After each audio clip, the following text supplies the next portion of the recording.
We've had triumphs. We've made some mistakes.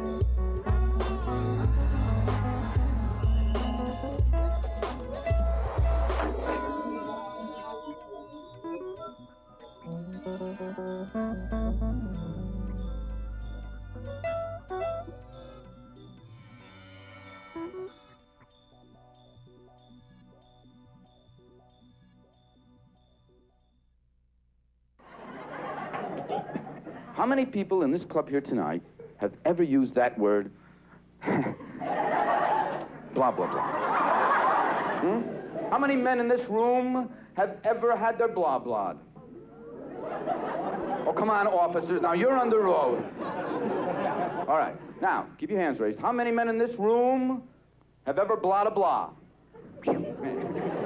Somebody's not telling the truth. Now, if there is anyone in this room who has not found this obscene, then you're full of blah, and I hope you never get your blah, blah again.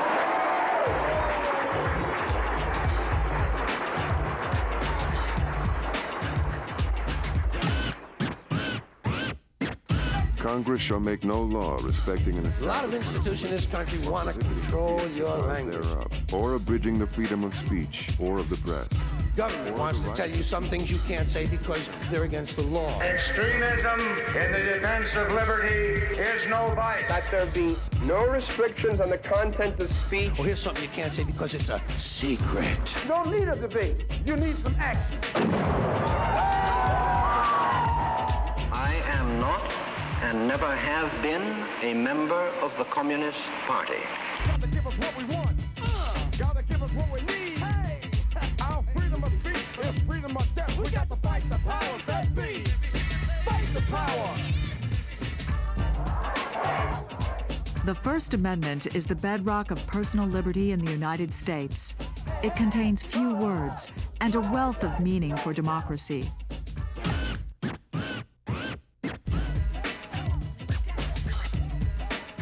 Its simple clauses have withstood the ups and downs of political ideology and judicial interpretation for 200 years, while its wisdom has protected Americans from the inevitable temptation to suppress unwanted voices and unwelcome ideas. We got to say, fight the power. Come on. The First Amendment is really the linchpin of any democratic society. If you don't have the right to free speech in a society, all other rights will soon go by the wayside. We in this society, more so than any place else really in the world, have the right to pretty much say what we please and be critical of our government. America is tearing itself down. From the Million Man March to the Ku Klux Klan, from the Pentagon Papers to published allegations of the president's sexual transgressions, freedom of speech and of the press make the United States a country where it can seem like almost anything goes. But there are limits. Yeah, there are 400,000 words in the English language, and there are 7 of them you can't say on television. They must really be bad. That's a bad word. You know the 7, don't you, that you can't say on television? Huh? Certain types of expression, including fraudulent advertising, obscenity, child pornography, libel, slander, and even political speech in some instances, have not received the Supreme Court's blessing. Let's show him how to struggle. Let's show him how to fight. Let's show him how to bring about a real revolution. Limitations are imposed on speech which poses an immediate threat to public order. The classic test for this kind of speech is called the clear and present danger test. People own it, that unless you're free, the machine will be prevented from working at all. In other words, calling for a revolution at a peaceful protest demonstration would not qualify, but inciting an angry mob to burn down a nearby federal building probably would. And we're all going to jail smiling because we know damn well that the people in this room are going to break the jail down and free us. Historically, the limits of free speech have contracted during times of war or perceived threat to national security. The Smith Act, passed at the beginning of the Second World War, made it a crime for any person to advocate the overthrow of the United States government by force or violence, and was used to try members of the American Communist Party in 1949. In recent years, many universities have attempted to restrict speech on their campuses, which was offensive and damaging to minorities and women. Blacks and the Mexican Americans are not academically competitive with whites. But the courts have supported the doctrine of academic freedom on college campuses, allowing all points of view in the interest of promoting a free marketplace of ideas. He has legal grounds for free speech, but no moral grounds and no scientific grounds for racist, fascist, inaccurate speech. The Supreme Court has also struck down laws which are so broad or vague as to have a chilling effect on free speech. That is, where citizens may be afraid to exercise their First Amendment rights due to lack of clarity and precision in the law. Limitations on free speech generally have to do with speech which poses a threat to public order. But what about the limitations on freedom of the press? Is there information the government has a right to suppress? And is it okay for the press to print false statements about a person? In both cases, the answer is a qualified no. In a pivotal case in 1971, the Supreme Court ruled that the United States government could not prevent the New York Times from publishing the documents which described the United States policy during the Vietnam War, known as the Pentagon Papers. The United States argued that it had a compelling government interest in suppressing this information for national security reasons, but the Supreme Court determined that the public's right to know superseded the government's right to secrecy. This case affirmed the doctrine of no prior restraint. Prior restraint is restraining publication or broadcast of information before that publication or broadcast has actually occurred, and essentially amounts to censorship. First Amendment freedoms frequently come into conflict with other rights or expectations which people in the United States have. Richard Jewell, an early suspect in the Centennial Park bombing at the 1996 Summer Olympics, was harassed and hounded by the press for months. When charges against him were never filed, he sued several media sources for violating his right to privacy. In their mad rush to fulfill their own personal agendas, the FBI and the media almost destroyed me and my mother. However, when criticism of a public official occurs by the press, there is a much lower standard for protection. A public official must prove intent to harm on the part of the media. Therefore, the right of privacy for a public official is almost non-existent. We're on the road again. Get ready for Oprah, Texas style. A highly publicized case involving Oprah Winfrey and a group of Texas cattlemen also tested the limits of free speech. A guest on the Oprah Winfrey Show had described certain cattle feeding methods, saying they created potential risk for mad cow disease in the United States. But I have to tell you, I'm thinking about the cattle being fed to the cattle, and that's pretty upsetting to me. Oprah claimed she would never eat another hamburger. A sudden, temporary drop in beef prices caused some cattlemen to lose profits and to blame Oprah for their loss. The jury decided that even under standard business libel laws, Oprah had a right to discuss hazardous food practices on the air. What my reaction is that free speech not only lives, it rocks.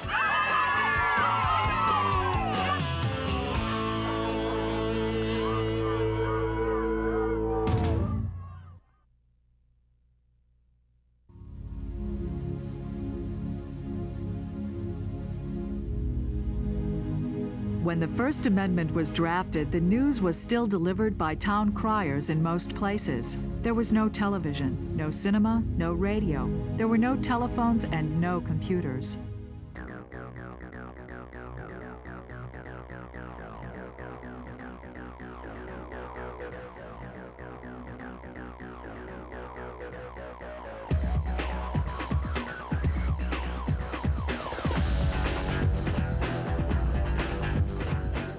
Over the years, interpretation of the First Amendment has evolved with the development of new technologies and new means of communication.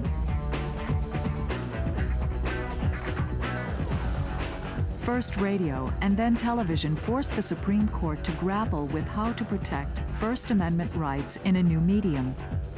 More recently, sex sold over the telephone has pushed the boundaries of free speech even further. Today, the scope of the First Amendment is expanding again.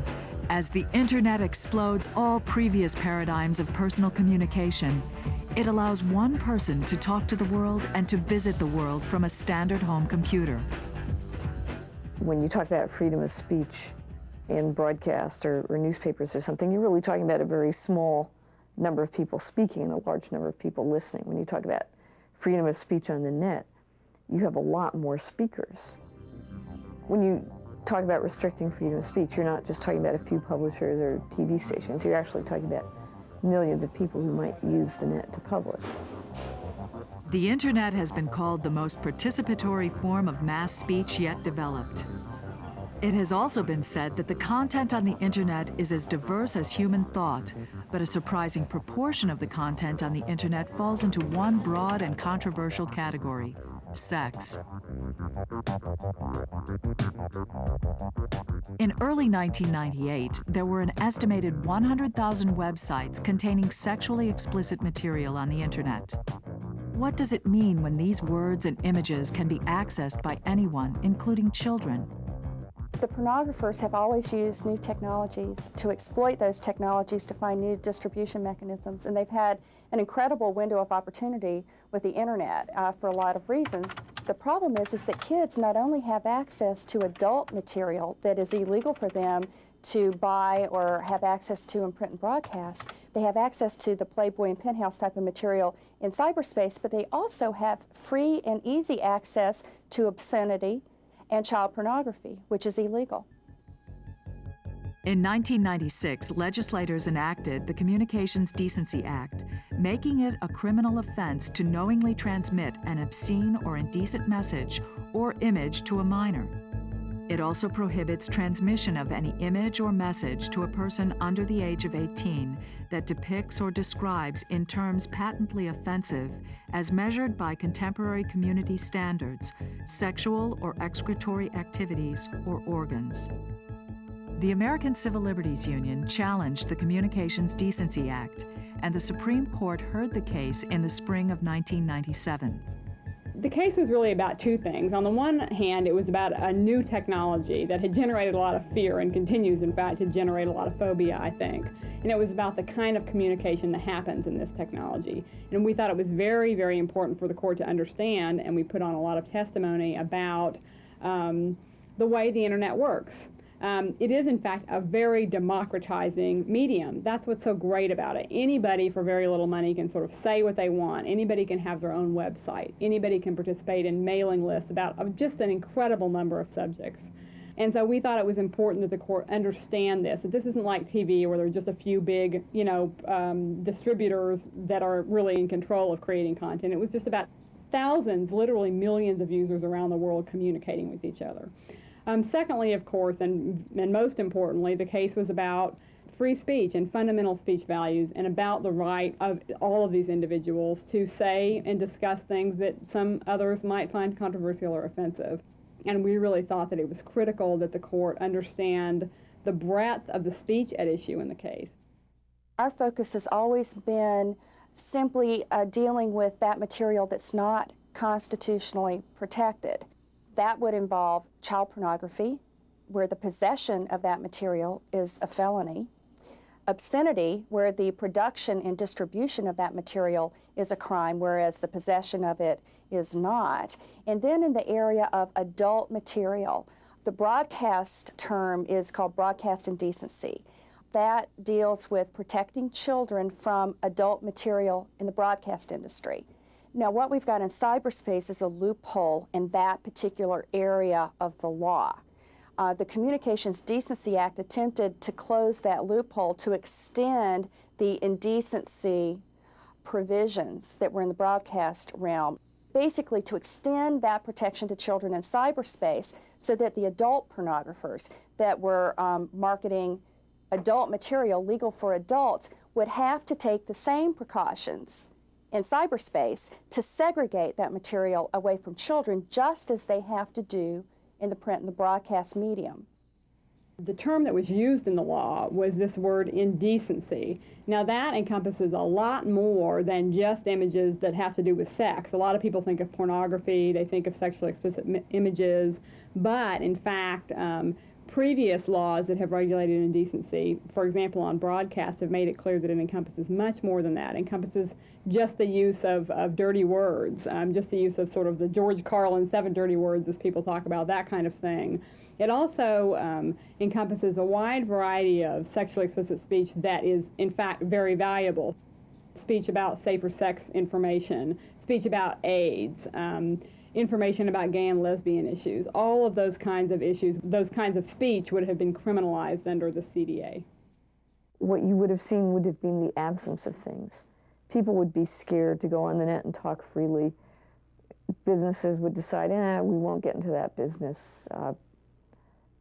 It would have had a huge chilling effect on people using the internet to do everything from run self-help groups to talk freely to post their own poetry or music. It would have hurt business, but it really would have hurt a lot of people who just use the net the way they use the air to talk to other people.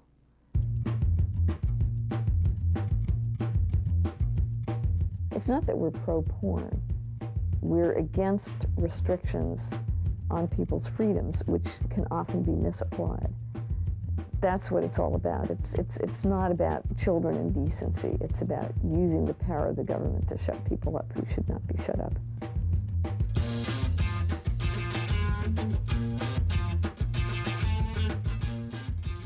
The unique configuration of the Internet made it difficult to apply some of the standards that the Supreme Court had used in the past for regulating obscenity and indecency. For example, what happens to the criterion of community standards when the community in question does not have a geographical location? The problem, of course, is that on the internet, you have no way of knowing where your speech is going to go. I could say something, I could put up a web page sitting here in New York, and according to New York community standards, it might just be totally fine, totally acceptable. Well, you're sitting in Dallas, Texas, and somebody in Dallas might find it very offensive, and in fact, I don't even know that you in Dallas have downloaded my web page, yet I could probably be prosecuted in Texas if, in fact, my speech violated the community standards of Dallas. This is a problem that I think courts are going to have to work with. The ACLU believes that on the internet, the relevant community should be the community of cyberspace users.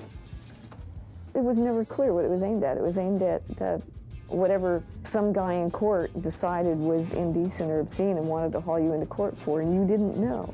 And so people would say, well, I don't want to risk this because I might get in trouble. And so you would have had a huge chilling effect of people being scared to do stuff because nobody wants to get into a lawsuit with, not necessarily the government, but some crackpot somewhere who decides that you're offending him or his kids and he hauls you into court. What we were opposed to was the notion that the government should be in charge of deciding what is offensive and what isn't. We think that that's the job for parents and individuals to decide. There are, in fact, of course, a variety of ways in which parents and other users, especially on the internet, can control what they look at. It's not like TV. You don't just turn on your computer and have offensive images flashed at you. You have to go out and look for what you want in cyberspace. And there are a variety of technologies that allow you to tailor content to your own personal values. And we think that it's the individual and the parents that should make those decisions and not the government. The problem with just saying that we need no law in this area basically lifts the entire burden of responsibility from the shoulders of the pornographers and puts it solely on the end user. So that would be like, for instance, saying to corporate America, you can just, dump your toxic waste in the water and pollute the air, and then saying to the American public, now if you want to drink clean water and breathe good air, wear a gas mask and put water filters on your faucets. The world is not a nice place, and You can't, unfortunately, you can't outlaw the bad parts in reality or on the net. You can try, and you can bring people upright. But the job of controlling individuals is not the government's job. It's a mass job for everybody. Because of the nature of the internet, because there isn't any way to tell how old somebody is in cyberspace, it would have restricted communication among adults as well as minors. And our argument before the Supreme Court, and it was a winning argument, was that it was a very clear, pure violation of the First Amendment to restrict this kind of speech among adults.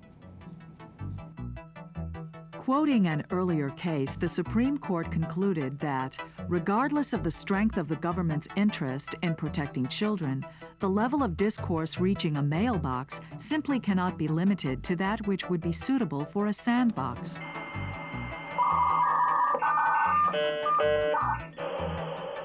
In this case, the mailbox meant the instantaneous worldwide communications network known as the Internet. By a unanimous vote, the Communications Decency Act of 1996 was declared an abridgment of the First Amendment. Summing up, Justice Stevens wrote, As a matter of constitutional tradition, in the absence of evidence to the contrary, we presume that governmental regulation of the content of free speech is more likely to interfere with the free exchange of ideas than to encourage it. We think it was really probably one of the most important free speech victories of the last 50 years even.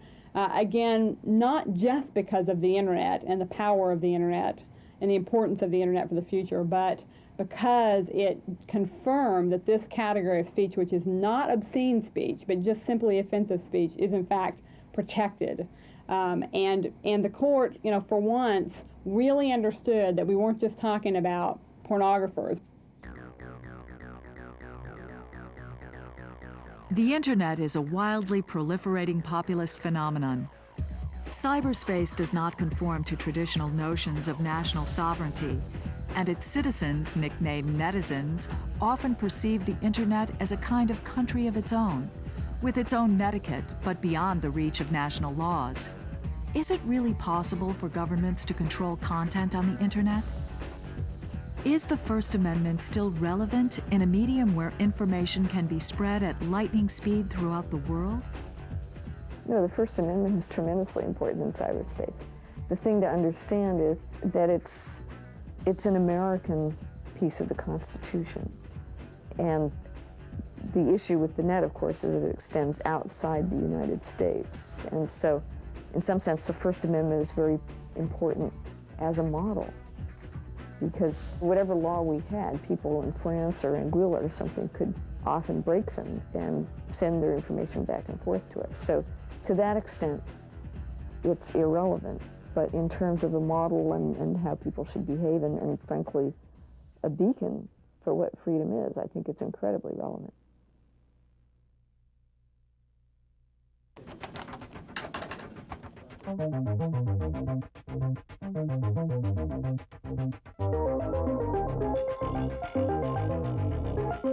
The nature of the Internet may prevent any government from exercising complete control over the speech of its citizens, but it also offers governments an extraordinary degree of access to the personal information and private lives of those same individuals.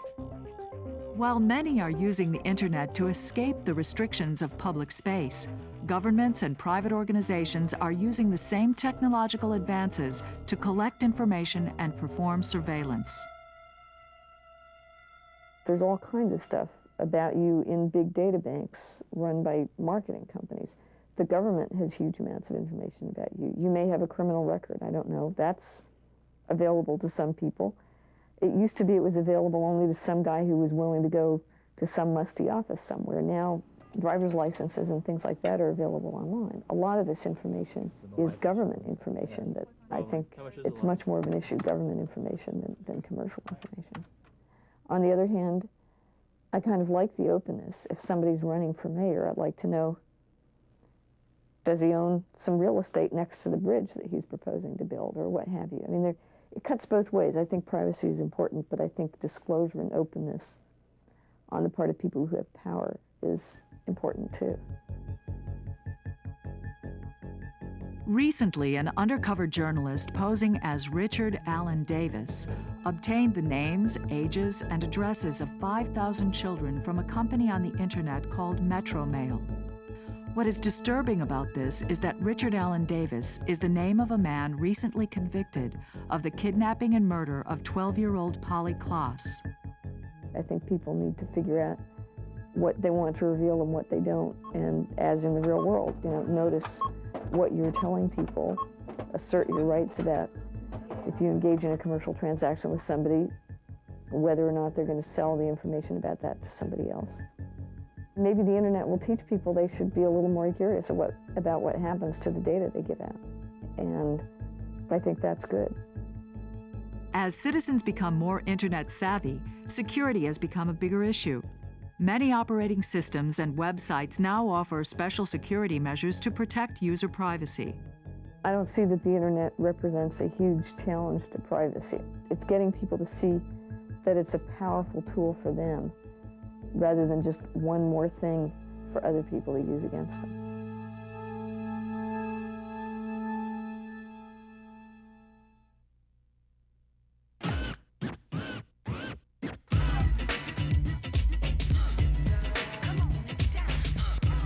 History has shown that true democracy depends on more than just the election of leaders.